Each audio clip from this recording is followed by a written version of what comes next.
اعوذ باللہ من الشیطان الرجیم بسم اللہ الرحمن الرحیم۔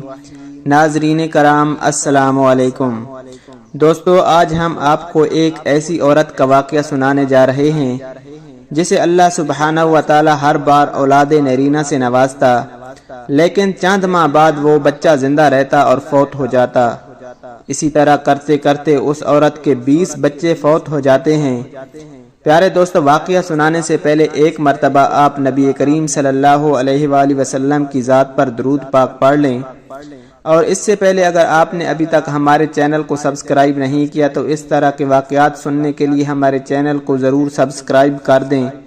ویڈیو اچھی لگے تو ویڈیو کو لائک اور شیئر ضرور کریں، اور اپنی رائے کا اظہار کامنٹ سیکشن میں ضرور کر دیا کریں۔ پیارے دوستو، واقعہ بہت ہی سبق آموز اور دلچسپ واقعہ ہے۔ یہ واقعہ آپ نے پورا سننا ہے۔ اس واقعے میں ایک بہت ہی بڑا سبق ہے۔ پیارے دوستو، ایک عورت کو اللہ سبحانہ و تعالی ہر بار اولاد نرینہ سے نوازتا، مگر چند ماہ بعد وہ بچہ فوت ہو جاتا، لیکن وہ عورت ہر بار صبر کرتی اور اللہ کی حکمت سے راضی رہتی تھی، مگر اس کے صبر کا امتحان طویل ہوتا گیا، اور اسی طرح ایک کے بعد ایک اس عورت کے 20 بچے فوت ہو جاتے ہیں۔ آخری بچے کے فوت ہونے پر اس کے صبر کا بند ٹوٹ گیا۔ وہ آدھی رات کو زندہ لاش کی طرح اٹھی اور اپنے خالق کے حقیقی کے سامنے سجدے میں سر رکھ کر خوب روئی، اور اپنا غم بیان کرتے ہوئے کہا، اے کون و مکان کے مالک، تیری اس گناہگار بندی سے کیا تقصیر ہوئی کہ سال میں 9 مہینے خون جگر دے کر اس بچے کی تکلیف اٹھاتی ہوں، اور جب امید کا درخت پھل لاتا ہے تو صرف چند ماہ اس کی بہار دیکھنا نصیب ہوتی ہے۔ آئے دن میرا دل غم کے ہول کا شکار رہتا ہے کہ میرا بچہ پروان چڑھے گا بھی کہ نہیں۔ اے دکھی دلوں کے بھید جاننے والے، مجھ بے نوا پر اپنا لطف و کرم فرما دیجئے۔ پیارے دوستو، وہ عورت روتے روتے سو گئی، اور اسے جب اونگ آئی تو خواب میں ایک شگفتہ پر بہار باغ دیکھا، جس میں وہ سیر کر رہی تھی کہ سونے چاندی کی اینٹوں سے بنا ایک محل اسے نظر آیا، جس کے اوپر اس عورت کا نام لکھا ہوا تھا۔ باغات اور تجلیات دیکھ کر وہ عورت خوشی سے بے خود ہو گئی۔ محل کے اندر جا کر دیکھا تو اس میں ہر طرح کی نعمت موجود تھی، اور اس کے تمام بچے بھی اسی محل میں موجود تھے، جو اسے وہاں دیکھ کر خوشی سے جھوم اٹھے۔ پیارے دوستو، پھر اس عورت نے ایک غیبی آواز سنی کہ تو نے اپنے بچوں کے مرنے پر جو صبر کیا تھا یہ سب اس کا اجر ہے۔ خوشی کی اسی لہر سے اس کی آنکھ کھل گئی۔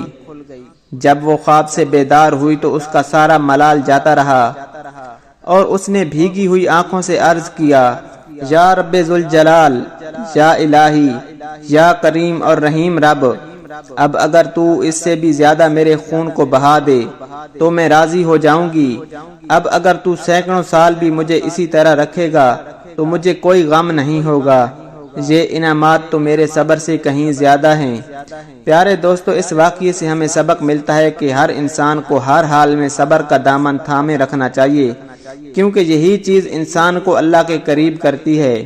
پیارے دوستو، ہمیں چاہیے کہ ہم ہر حال میں اللہ سبحانہ و تعالی کا شکر ادا کریں، اور جو اس نے نعمتیں دی ہیں ان پر شکر ادا کریں۔